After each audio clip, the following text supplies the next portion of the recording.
Hi, my name is Sean Vinales and this is my Fmp presentation for year 2. Throughout my 2 years of being at this course, I've developed many different professional skills which I've used to create my Fmp music video in the first year and many other short films. I'm going to produce, I produced an expository documentary called Petrolheads, the documentary. That explores the reasons why car enthusiasts meet up, drive around in groups and spend a ton of money on their cars. Crimes such as street races, illegal modification and legal drifting were reported in the documentary. However, I wasn't able to get the clips of the street racing. The main themes are being portrayed in my documentary will be the way that car enthusiasts express their love for cars, their passion for building them. Petrolheads, the documentary, will be a 5 to 7 minute long documentary focused on dialogue, interviews and visuals. Contextual.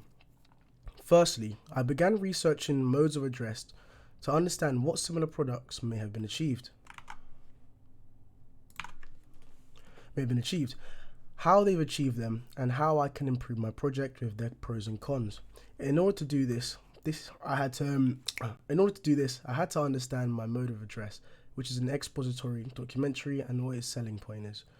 Expository documentaries are known to be the most common form of documentaries, and their purpose is to inform and or persuade. These types of documentaries are a direct contrast to poetic documentaries, where poetic documentaries create a feeling inside of a truth in comparison to expository documentaries. The selling point for expository documentaries is the use of a voice of God mode, an authoritative voice over narration over footage.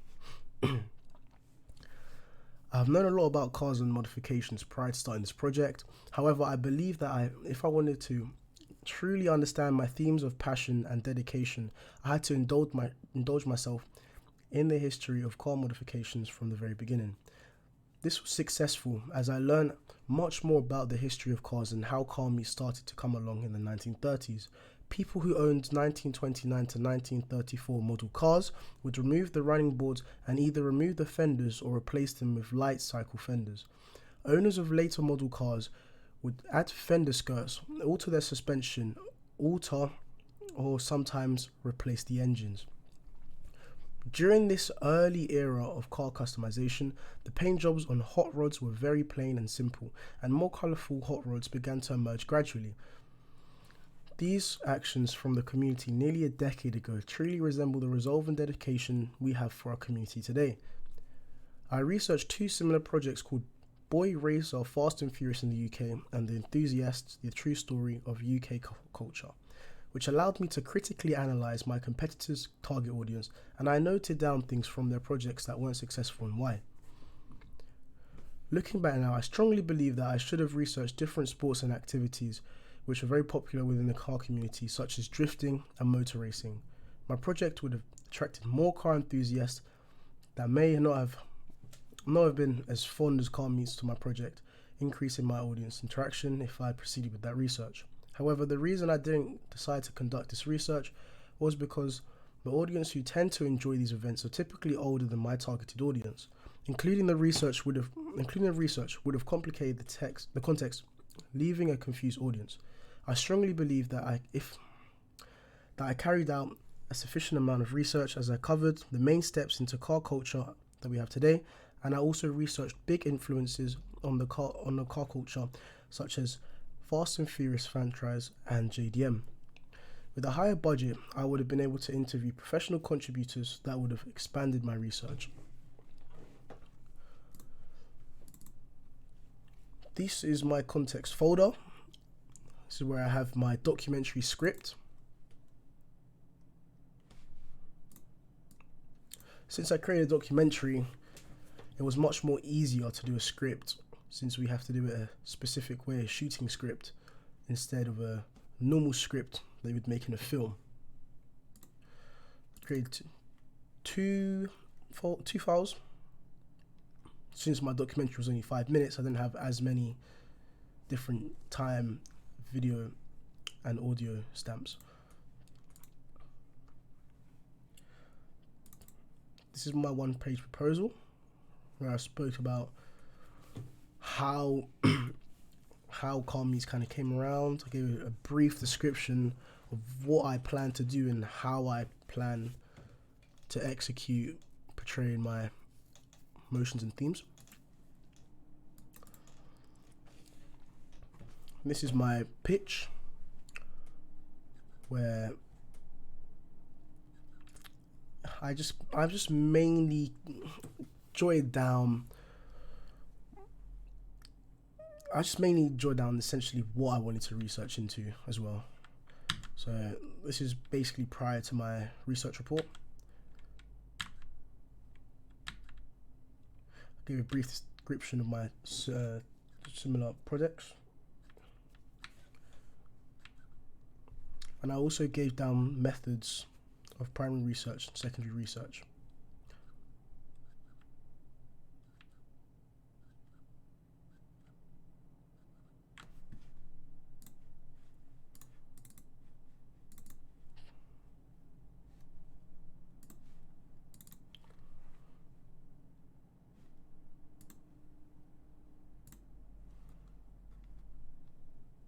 Audience.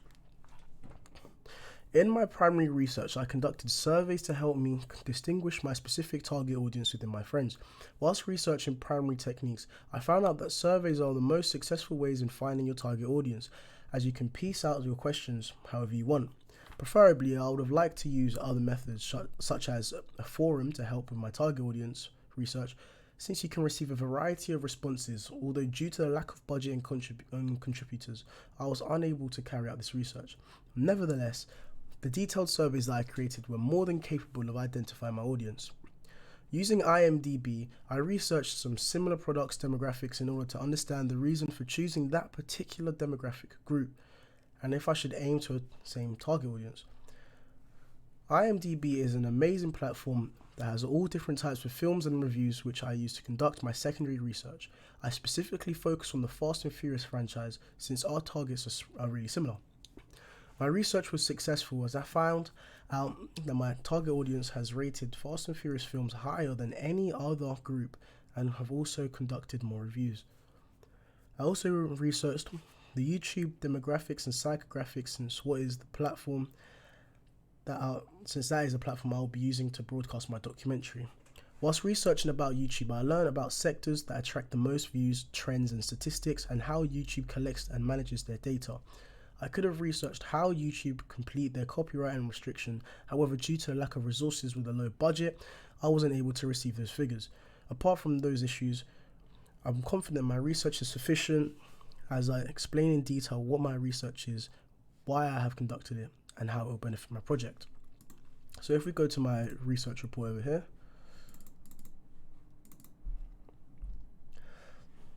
as you can see that I have a very detailed contextual research report.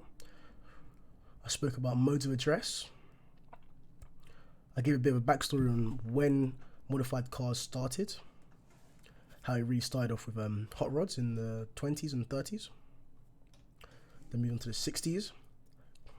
The next step, how 80s car modification came around with wide body kits, JDM, the Japanese influence.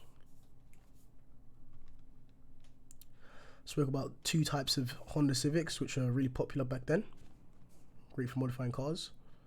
I spoke about Spoon, a company that was working close with Honda, and car culture today.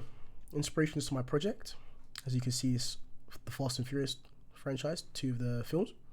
Similar projects, which is The Enthusiasts, Boy Racer, and then this is a script that I analysed from the documentary The Enthusiasts.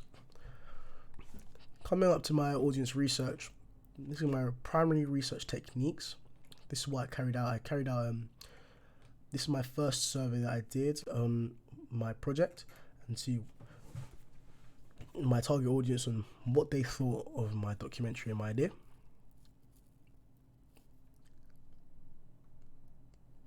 I created a SWOT analysis of my work. My secondary research techniques here, I reference IMDb. We can clearly see that my target audience has a higher influence than especially females and people that are older.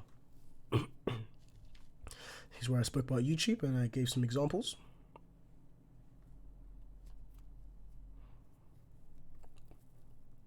And then I created a SWOT analysis at the end of my secondary research.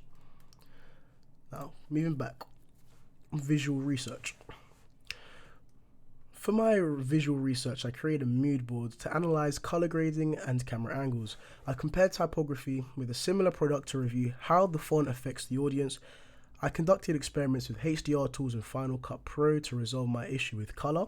I planned out a budget for a high-end documentary to understand the costing of a production and camera technique practice, where I critically analysed some practice shots that I took in order to comprehend how those angles and colour grading will impact my audience's emotions and portray my themes. I viewed many tutorials on how to edit these past years. However, the editing style and camera work is something I have picked up from practicing and mastering.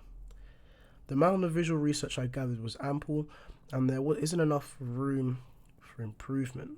So there isn't that much room for improvement. However, with a higher budget, I would have been able to afford better cameras, such as 4K video camcorders, in order to take those better practice shots, which would create more emotions in my shots, successfully portraying my themes and ideas. If we go to my visual research, you can see clear demonstration of my mood board and me analyzing my mood board, the type of things I would like to portray, such as the coloring and the angles. Here I have my typography, where I essentially started talking about my competitor's font and how that font came across to the audience, and me as an audience of his similar product, this is what I got out of the font. Then evaluated it and kind of made my judgment on it. So my experiments in Final Cut Pro, where I had to use HDR tools, because I had a problem that when I was importing my clips onto Final Cut, the lighting was really bad because it didn't have HDR, so I had to manually input my HDR into my clips. I then found out that HLG was the best option out of these, since that's what closely resembles the original colouring. I also had a look at some colour grading. Here's my budget that I did. I did some budgeting work to see how much it would cost in a really high-end production for a documentary. It's pretty costing, but that's what would have the best effect on my audience. These are my test shots that I used from my recordings, and this is where I analysed them and how my angles and colour affected myself and my audience. Proposal. Originally, I planned to film a documentary about car life in the car scene in London and interview someone with a modified car, which was my dad, and have many edits and clean showcase-worthy clips. I previously created a draft proposal for my initial idea. However, I altered my idea after I decided to change my production name, which was from North London Car Meet to Petrolheads, the documentary. I felt as if I showed someone's story with cars and their experiences, it would have a positive effect on the audience's opinion, allowing me to portray the themes of passion, dedication, and love most effectively. Moving on to my script. Since I filmed the documentary, my script was very short. Although filming a documentary is a different process to a regular film, creating multiple drafts was not necessary. Using a shooting script template I received from a popular film, I was able to structure my script just like a modern day high budget documentary. I found it quite straightforward filling out my shooting script due to the fact that it was much shorter and flexible than a regular script. In my pitch, I propose what I plan to film and how I will execute it. I mention what I'm aiming to achieve with this project, and I give a brief overview of my themes, target audience, equipment I'll use, inspirations for my project, and some visual research. Review and reflect planning and production. Overall, my planning and production went very smoothly. I managed my time pretty well, especially being in Nigeria for one of my grandma's funeral, which was 2.5 weeks, and also losing my other grandma on the 1st of May. My ability to accurately structure my schedule and my experience with planning multiple productions has helped me become efficient with my time. By referring to my schedule and using my workflow chart daily, I managed to successfully use these resources to stay on track. My dad wasn't as flexible due to the death of my grandma, however, we managed to plan a day to get the filming done. In the interview, my dad does sound a bit tired, whereas if we filmed the interview earlier in the day, he would have had more energy to portray, which would have let my audience sympathise with my dad's emotion on cars. So if we go to my planning and production, where is it? My planning production. Here we are, production paperwork. This is the release form that I got my dad to sign.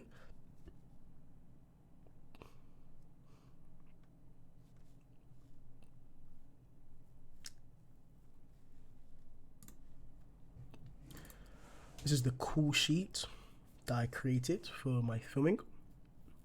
The different locations that we used to film. First location, second location, third location, and this is travel if I was traveling there by foot. However, I traveled by car. The rail services. Notes also, this is a side note, if there were no trains available, if there was a problem, then this is my problem solving, that if there were cabs available as well, which you can use apps like Bolt or Uber. And this is a hospital services just in case of any incidents, and this is how to travel to the hospital from the location 1. It's my COVID-19 risk assessment. It's all filled out on the day of filming. However, since COVID restrictions have dropped and it's not as serious, the restrictions, as before, we were more flexible. However, we still wanted to keep those precautions just in case. This is my location recce, where I had the second location. Camera angles that I would have decided. These are the camera angles that I planned to use. Contact numbers, and these are just the little questions kind of to see how my location would be. This is my risk assessment.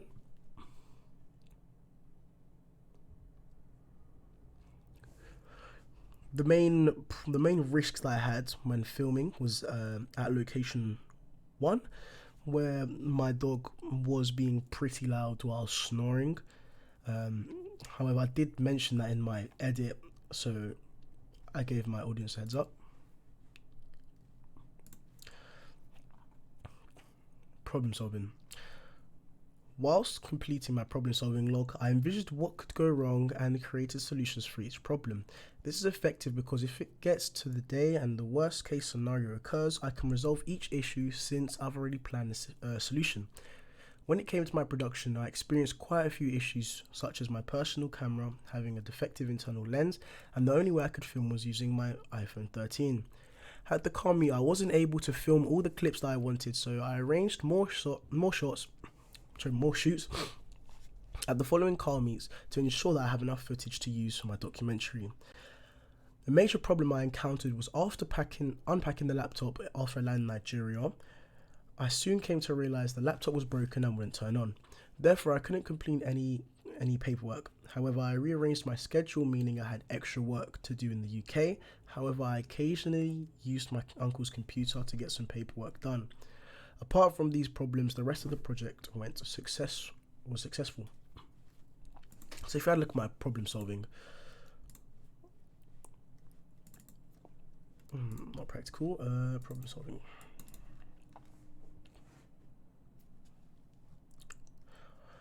For my problem solving, I basically jotted down all the problems that I could experience and how I could fix them. So my solutions. So I just talking mainly about my camera, because I found out prior to filming any that my camera was in fact faulty. Spoke about things like the battery life of my phone, the abilities of my interviewee and myself, licensing, backup, filming, wind, talent, transport, locations, weather, finance, facilities, refreshments, product time, job roles, health and safety. And here is where I logged in all my problems that I faced during my production.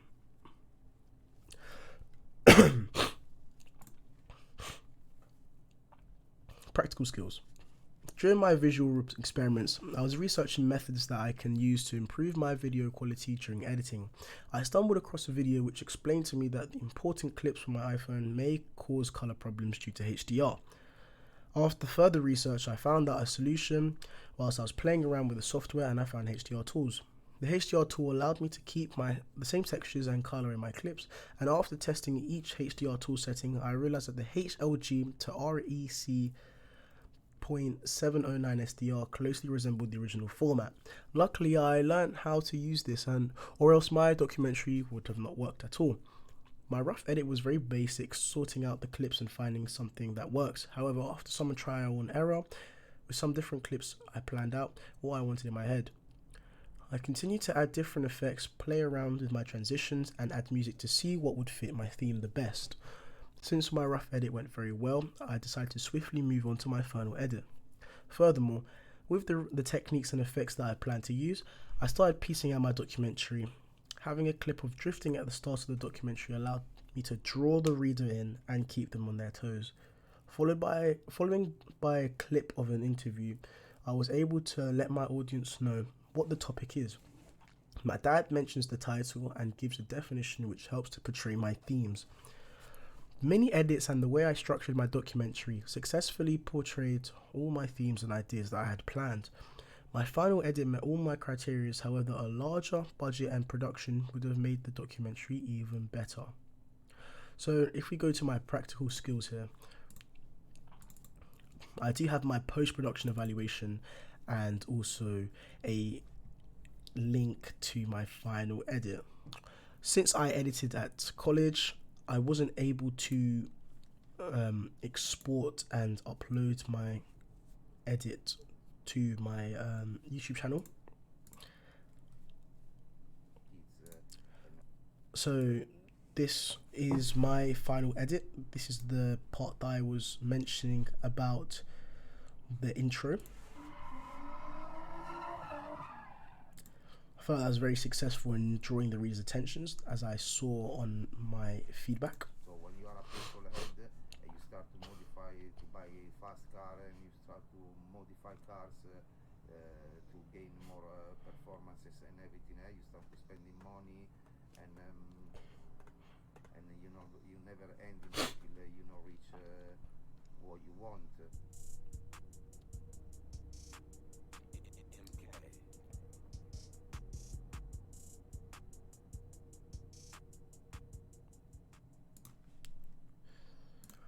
I feel like that was very successful in drawing my reader's attention, just giving them a little insight on what was going to happen into my project, and also having some clips will also keep them kind of intrigued and they kind of see what it's about. So I like that. Moving on to my audience feedback. I was very active when it came to my audience feedback. I kept making surveys about my project before my edit to gain audience research, typography research to help me decide how I wanted my font to look like, and lastly, a survey on my documentary and how it affected my audience. The use of these surveys allowed me to successfully imply my audience's thoughts into my work, which will get better impressions on my target audience. During my editing, I had Mike and Nick look over at my documentary so I could get their opinion. However, sadly, I didn't get any written feedback. Mike helped me with a couple J and L cuts, and Nick advised me to mention my dog for the noise in the background. I took their advice on board and added their recommendations to my edit. I feel as if these changes will seem more appealing to my audience, as the J and L cuts are good transitions for the transitions that the clip doesn't seem boring. Here is my audience feedback. I had 3 surveys. I'll start off with my pre-edit survey. For this survey, I asked my target audience to describe their gender. 52% male, 42% female, and there's 4.8% saying they prefer not to say how old they were. It was a little bit even, but I had mainly 13 to 17 year olds, which was most likely going to be 17-year-olds since those people I asked. 18 to 24s, 6 people, 7 25 plus. Do you watch documentaries? Most people said yes, which is good for my target audience.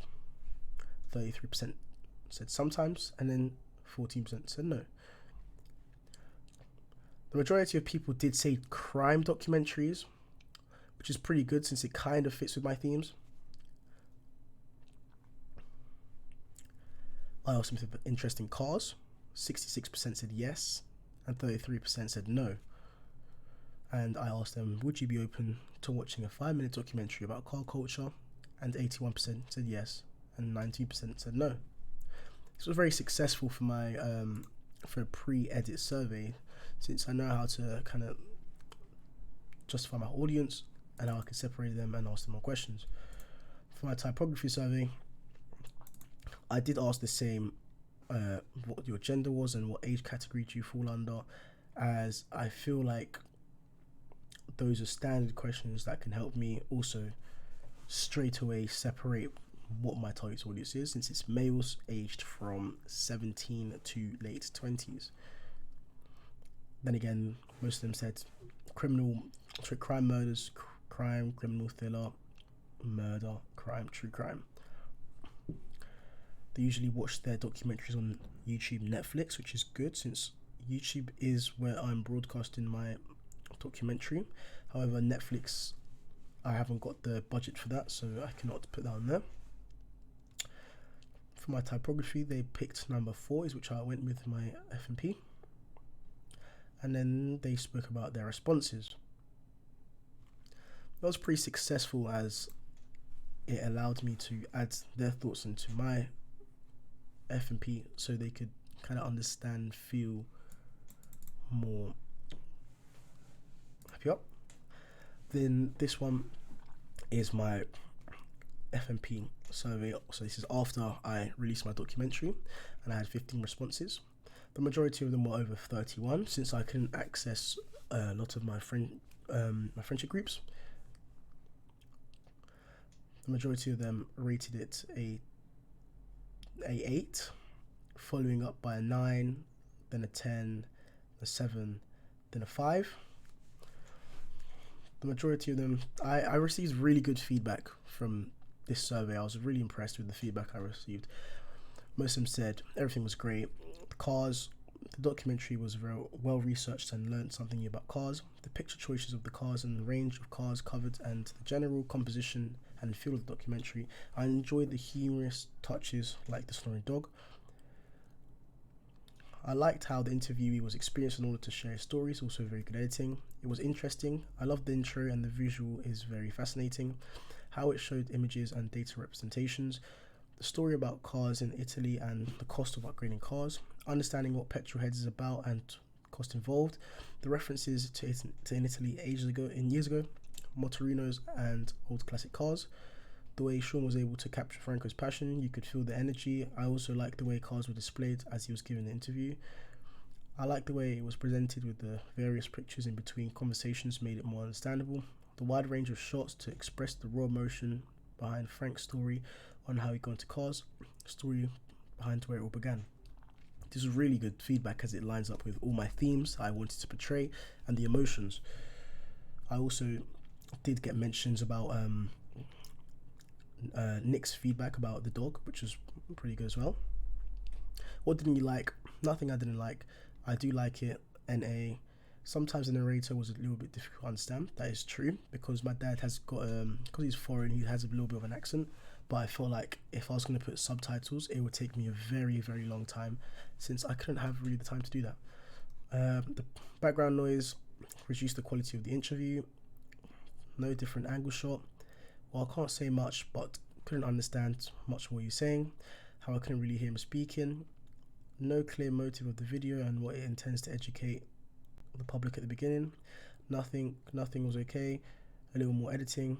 The subject matter is not really my field of interest. The editing effects didn't really work. It was very decent from the start to finish. These are good feedback, since I'll take that on board, and say if I was filming a part 2 of the documentary, I'll take into account everything they have said. One thing that I did not agree with though is how it said no clear motive at the start of the no clear motive of the video. However, it's a documentary, it's informative and expository documentary, and I did add in especially the first clip of the interview talking about Petrolheads. What could have been better? Maybe a little bit longer, less talking, more action. Could have slowed down some of the transitions to allow the viewer sufficient time to read and take in the written material on screen. The duration of the interview could have been a bit longer. You should use more camera angle instead of one shot, and ask question instead of just listening to the conversation. There was one shot that was randomly zoomed in. I think subbing should have been used so the viewers would be able to understand and understand what the person is saying.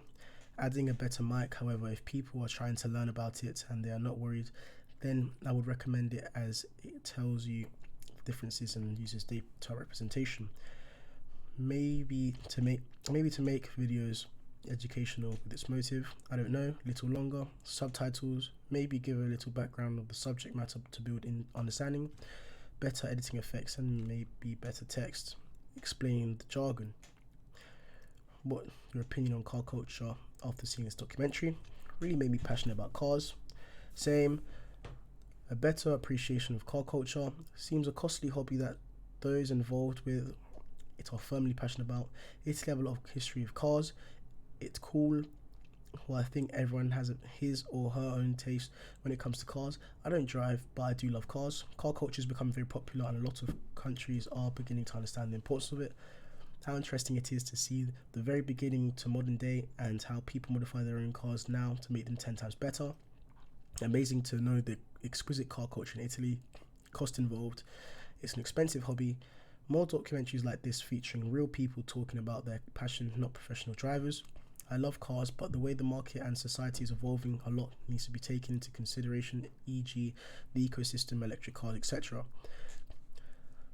It's developed my knowledge, and I feel like it's an interesting topic. Good one.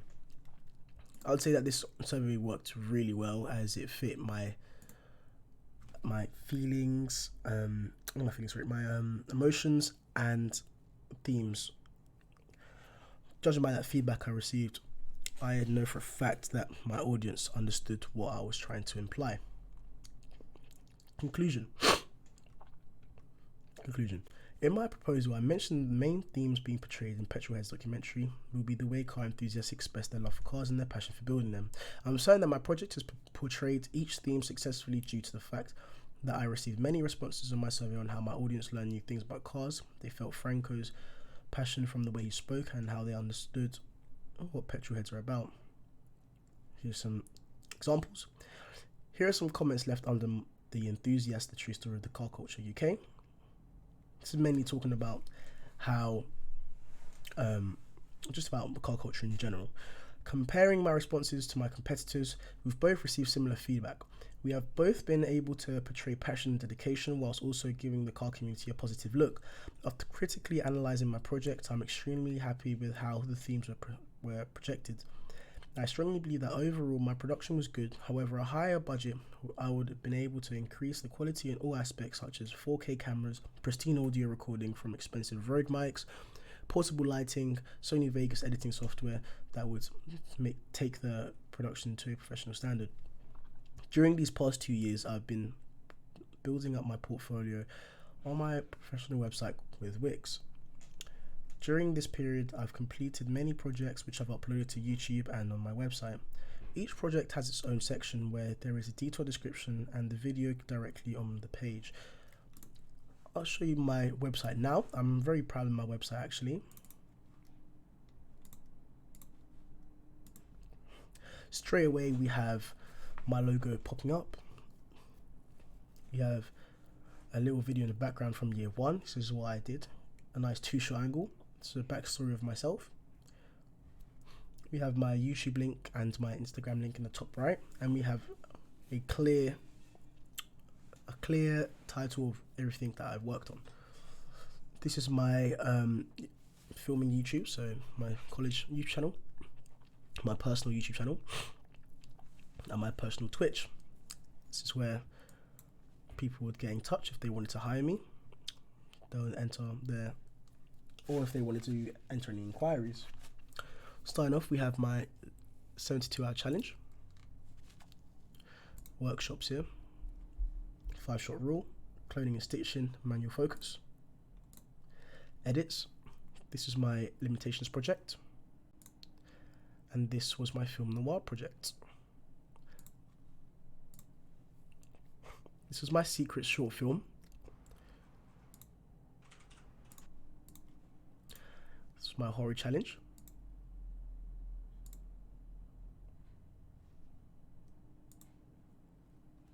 It's my film noir project from 2020.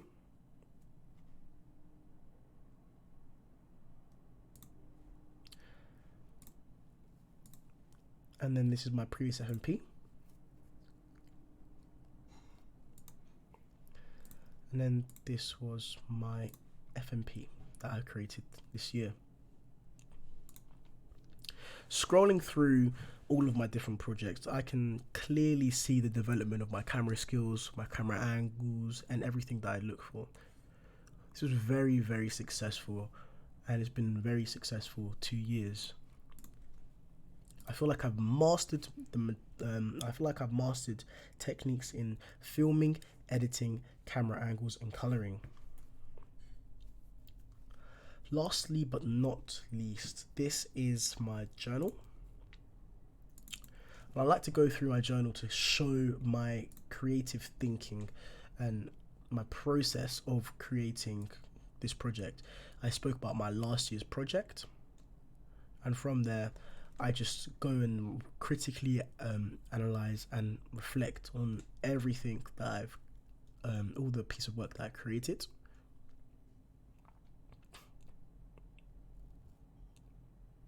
I feel like this was very essential for me, since reflecting on my ideas and reflecting on how I created them really I can't really say it, but doing this really helped with my project, as I was able to look back onto my ideas, see if I needed to change anything, and how I could implement them into my project.